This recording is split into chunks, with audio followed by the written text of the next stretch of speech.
today with Fernando Jones. Fernando is a musician and the founder of Blues Camp International. Welcome to the show. Thank you. I'm glad to be here.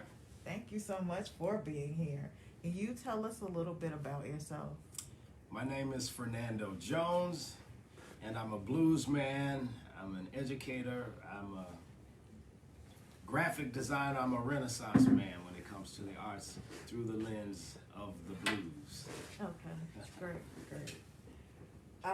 So how long have you been playing an instrument? Well, I started playing in 1968, and I've been playing ever since. I started out on the guitar and still on the guitar, and I play other instruments as well. And from that experience, I know what it's like to be a kid who wants to play with other kids, so I created a program called Blues Kids of America, and it's also a camp that goes with that, a free international blues camp that we do every summer for a week in July on the campus of Columbia College, Chicago, where I'm on faculty as the founding blues ensemble director. And we also have camps in different parts of the world as well that are also free. Okay. What is it about jazz music that you love so much? Well, what I love about jazz, I guess the jazz is smooth and it says a lot without a lot of words. The things that I love about blues is that blues kind of tells it like it is, and it documents what's going on in society, and it brings it to you raw, whether it's comedy or tragedy, love, lust, so on and so forth, the supernatural, so on and so forth. Okay. And so you kind of talked a little bit about why you wanted to start Blues Camp International, but what really led you to starting the camp? Well, I had a 20-year head start with my Blues Kids of America program, and a lot of things that I've created have been blues-based things because that's what I am and what I am of. And I noticed that there were a lot of jazz camps that were readily available for students who had an interest in jazz. Okay. And there are a number of programs that there are that have a focus on rock and roll and even hip hop. And I was like, well, where's the blues thing happening? Because everything that I've created, I originally tried to give it away because everything I do is through the lens of that 4-year-old kid, which was me 53 years ago. Okay. So that's what led to the start of it. Because I went back and said, man, there's got to be, some 4-year-old kid or some 10-year-old kid who wants to play the blues, and everybody thinks that he or she might be going a little crazy because it's not quote-unquote pop or popular music. So once again, I put my cape on and tried to fly into harm's way and protect those who needed protecting. So Blues Camp was born. And we started with one camp, and we kicked it off on the 4th of July, 2010. And from that, I was on the campus of Columbia College, Chicago. That was one camp. And the next year it grew to be on a historically black college campus at Houston-Tillotson University in Austin. And then we started establishing camps in Southern California. Then we grew to establish a camp in Havana, Cuba, Tokyo, Japan, London, England, and in undisclosed locations in throughout the country of Italy. And so that's what we're doing. Matter of fact, next week we have a camp that's going to be in West Palm Beach, Florida. This will be our second time. We started the year this December before the pandemic hit, and then last year, of course, we didn't do it, and then we're doing it today. This year. What is the mission of the camp, and how many young people have been served since the camp began? Well, there are countless number of students that we've served, but the mission loosely of the camp is to preserve, promote, and perform the blues among America's youth. Plain and simple, and give them an opportunity to have access to high quality, world-class blues immersion, if you will, at no financial impact to their families. And it's really nothing like it in the world, and I'm glad to be conceived in Mississippi and born in Chicago, and to have created this program in Chicago, just to add to our great line or lineage of black music innovation here. You know, the stuff that Curtis Mayfield did, you know, the chess records,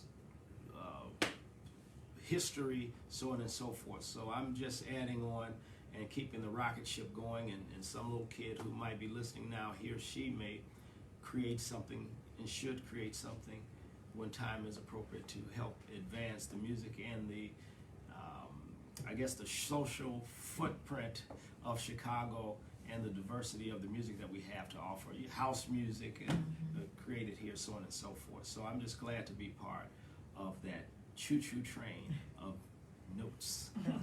And why did you want to make the camp free? Well, I wanted to make the camp free because I want it to be accessible. And once again, that's a great question. I've never really been asked that question.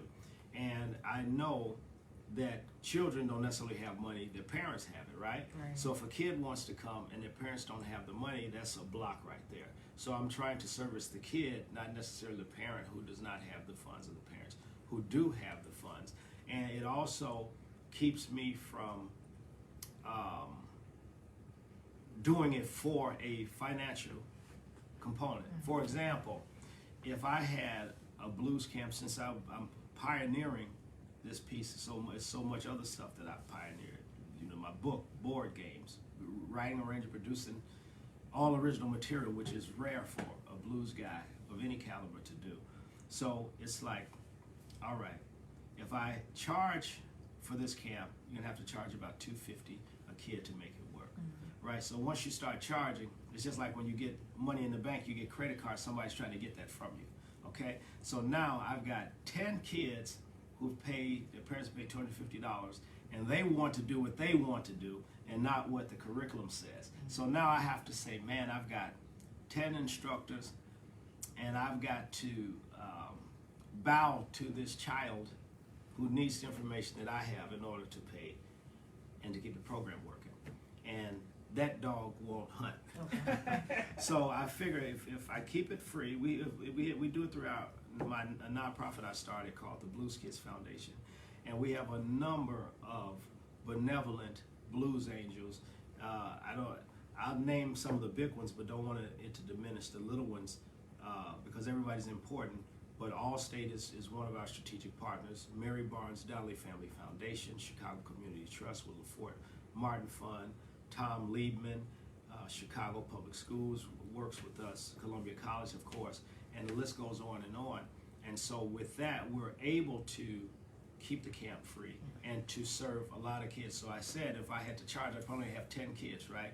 So the fact that it's free on the campus of Columbia College, Chicago, I'm able to serve 90 to 130 kids. We publicly promote ages 12 through 18, but we do have, if you don't tell anybody, 5 to 11-year-olds.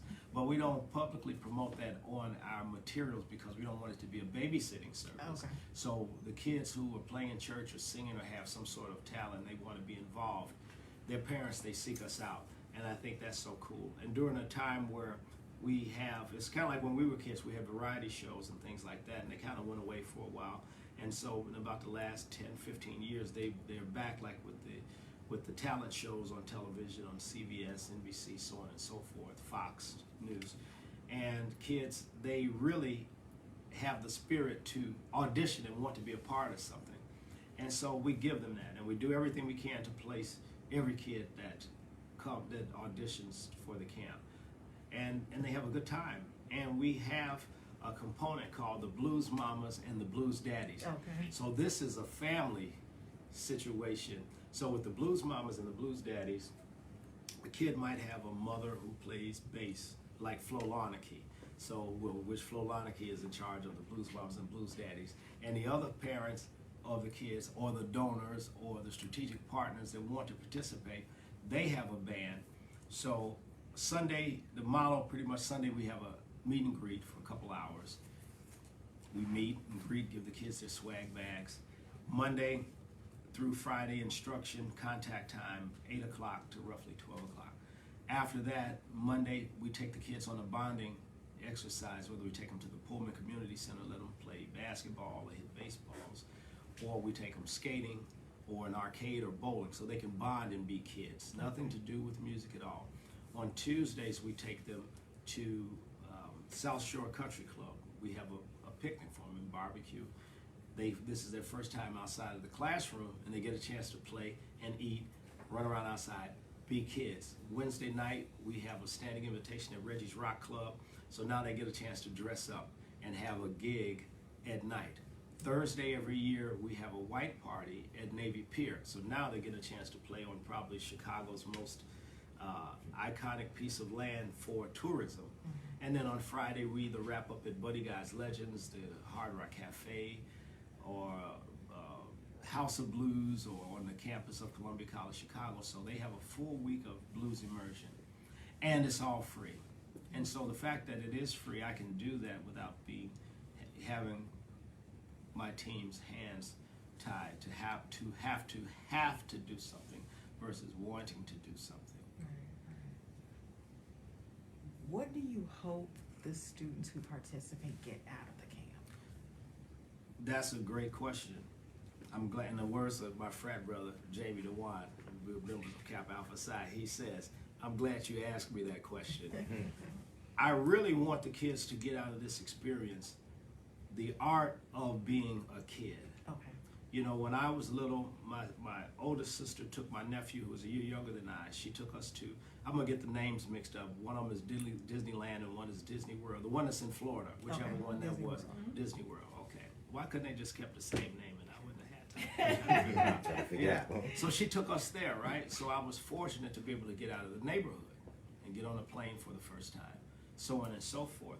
So I owe to the ancestors who left doors open for me, and I owe those who have yet to be born. There's a kid that will probably be born 2 seconds after this interview is over, and he or she may, 10 years or 6 years, want to play music in general, and I owe them, when we as artists, we owe them some sort of resource, like a newspaper, something that's documented where they can have a roadmap so they don't have to start from scratch, because people that I don't even know left doors open for me, right? So that's the debt that we have to perpetually pay. So that's all. I want this to be their Disneyland or their Disney World, just through the lens of the blues. And kids have come through this program and have done some amazing things, which they did them on their own, but we were like the Pop Warner for football. Okay. You know, so one of my little guys who kept the door open for little guys to be able to get in, I was on WGN, or I should say, they were on another network, and this was promoting the first year, and it must have been about May of 2010. And I was on the air, and I said, blah, blah, blah, 12 to 18. So I got a letter on green paper, a handwritten letter. Now, you know, how often have we seen handwritten letters now that everybody has a computer? Right. And I say, I wonder if she's an AKA writing on green paper. So it was Nancy Rice, and I asked her, she said, yeah, I am AKA. She said, I've got 2 little grandkids. There's 7 and 9, or 6 and 8, or whatever. And I know they're too young to come in, but just check them out. So we did a little documentary. So they come in, and they had EADG on their baseball cap, which is, you know, well, I call it the first string, but it's like the 4th string, the 3rd string, the 2nd string, and the 1st string on the bass and going on the guitar. The guitars were taller than they were. They reminded me of my nephew Chip Ratliff and myself, because we were little guys. Okay. Fell in love with them, blah, blah, blah. They came through blues camp. Well, Carlton, or CJ, who is the older brother, he's now about 21 or 22 years old. He was producing music for Juice WRLD and blah, blah, blah. He just wrote, produced, and did the music for a Justin Bieber tune. Oh, okay. You know, so and then we got Brandon Niederauer, who went on to do things on Broadway and is playing all over the place with Parliament Funkadelic, playing with John Batiste, and is a student at Yale. Okay. All right. So what I hope, once again, that they get out of it, that they have an experience that they can say, we were kids, and they can build these relationships.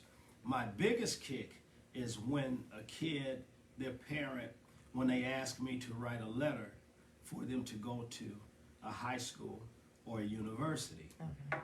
because I'm all about literacy, and you know, once you get to naming people, you're always gonna leave somebody out. But I mention my little girl, and they all call me Uncle or Pops or something like that, real cool. Even though I'm not that old. I'm not that old. I am that old, but not that old looking.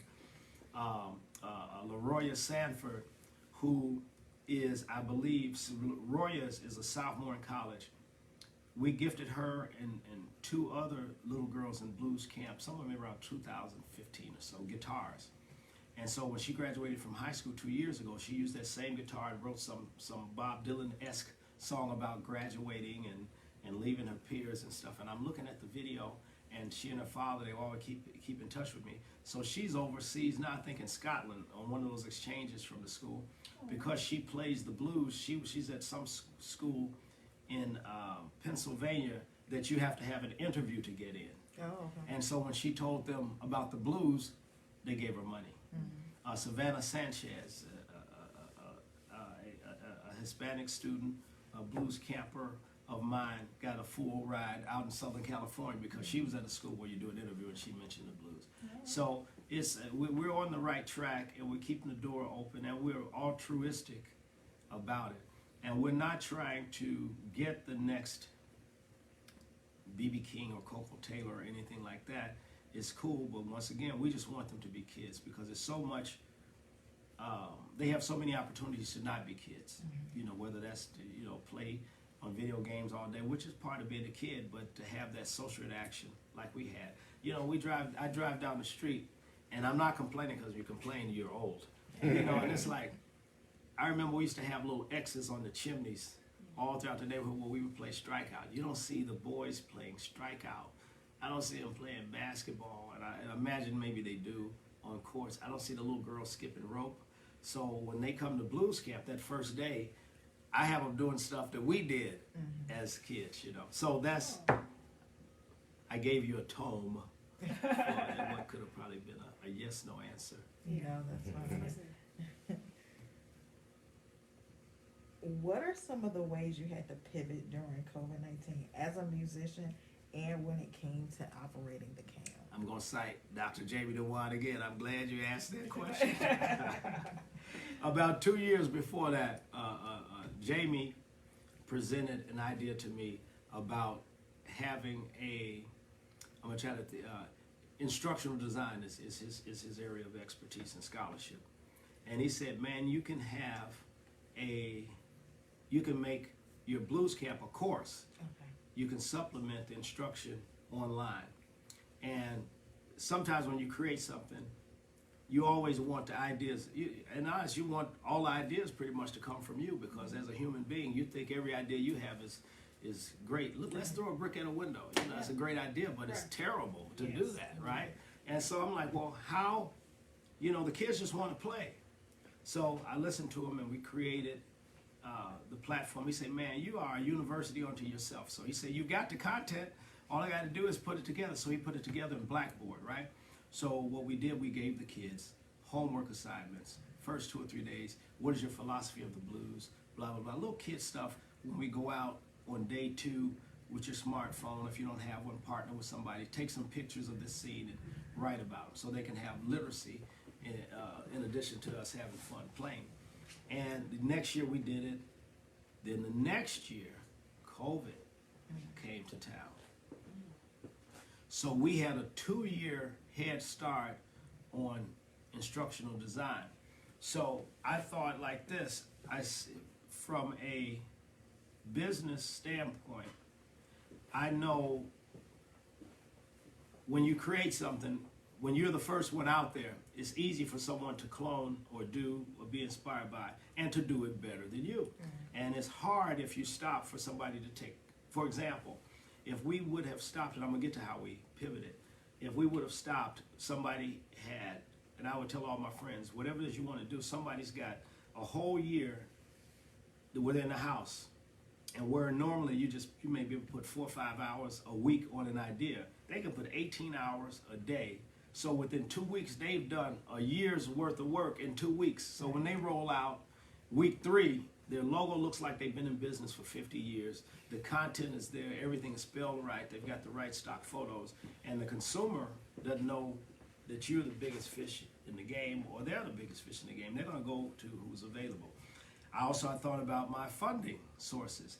I was smart enough to know that if you take a break off, you know, your donors, they can find somebody to give money to. And also, how serious are you and how committed are you to the kids? All right? So once again, we had that 2-year head start. Jamie brought it up again. It was like, you know, in March, stuff kind of shut down. Sebastian, who is the chair of the music department, we were getting these everybody was getting like these messages from the government on whether we're going to be closed or not. And in November, before the pandemic hit, he was like, Fernando, you can still have the camp. And I say, man, that's all I need, a black dude, a brown black dude with a hat, to have somebody come to a camp and they drop dead. So, you know, so all this stuff was going on in the back. You know, the ego was like, yeah, man, I can do it. But the common sense was, no, right? So bouncing back to what Jamie said, I said, man, we got this infrastructure already. Then I called my buddy Steve from Emerging Light Media, right? Who, they have a media production piece. And so I brought it to him. And he said, well, you can come by the studio and do it. And I say, man, I'm not really a morning person. I say, can you come by my house and do it? So they came by, he and Alex, a 2-man team. They came by my house and in the basement, and they had enough equipment that looked like 7 people could have manned it. And we did blues camp from my house. Okay. You know, and so we changed the format, and we used different platforms in cyberspace to have the kids to do things like play one big song together in different parts of the world. We had kids in France, kids in Italy, kids throughout the United States. And we did it just as a 2-hour component, and we made it a TV show. And the cool thing, if it's not documented, did it exist or does it exist? Mm-hmm. And so Mike Lowe from WGN found out about it, and so he did a really nice 3 or 4 minute segment on us, and they came by the house and they saw this, you know, and they saw so that's documented that we actually did it and did it that way. And so we started off, I think we went from 9 to 11 a.m. Central Time. And so at 8:30, the Zoom room opened. And then we had music going and videos looping of the kids. It was just like a TV show. Mm-hmm. And when at 8:50, you know, I did whatever the welcome address was and welcome everybody, and all the little windows, all the kids would pop up on the windows. And then at 10:30, we had our special guests to come in. Because we just, you know, we worked with what we had. And so some of those special guests included, but were not limited to, my dear friend, and I call him Big Brother, Morris Hayes, who was Prince's longest serving band member, music director. So Morris came on and talked. It was just like, really, I think maybe like a 15-minute segment supposed to be. And Morris came on 2 or 3 times during that week and just kept talking to the kids. We had Steve Teray, who is the trombonist in the Saturday Night Live band, who is a dear friend of mine. We had Steve Jordan, drummer extraordinaire, who was the original drummer on the David Letterman show. I believe he played on the Blues Brothers piece. When Eric Clapton would put his Crossroads tour together, he was the music director for that. So these were the heavy hitter type people that we were able to use and to pivot that we probably couldn't have got or afforded to have gotten in person. Okay. You know, so we made it work. And we had a ball. And at 11 o'clock when camp was over, I told the kids, I said, hey, and the parents, I said, you know, it's over at 11. And I'm a timely person, so if it starts at 8:30, it's going to start at 8:29. And when it's over, I let people, because I'm long-winded, right? So I never want people to, you know, you're in a meeting and it goes over and it's like, man, this guy, this girl, right? And then so when they have another meeting, you don't want to go because you know that they don't respect your time. So I let them, 11:59, let them know it's time, they can go. But I said, if any of you all hang on, don't write it down that I kept you. So we called that All About the Hang. Okay. So then Steve Teray, Steve Jordan, Morris Hayes, a number of other people, they would talk, and then by Thursday, 3 or 4 celebrity artists would be in the Zoom box and talking and answering questions. So it was cathartic for all of us. Where can people go to find out more about you and Blues Camp International? They can find out about me, Fernando Jones, at fernandojones.com, FernandoJones.com. Click that logo, which is a registered trademark, and it'll bring you right to my bio. You can also get information from there on the Blues Kids program. If you want to find out about Blues Kids Foundation or Blues Camp or Blues Kids of America, you can go to blueskids.com. Standard spelling, BLUESKIDS.com. Made up a little jingle with one note right there. All right. Before we wrap up, would you play us a song? Okay.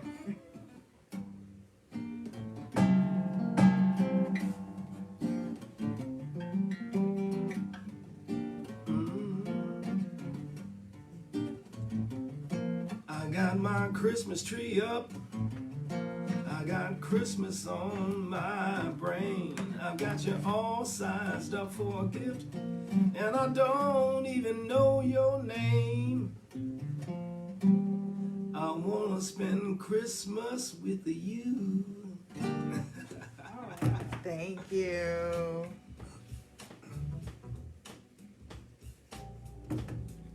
Remember to make plans to join us again next week for Conversations with the Citizen, the place where real news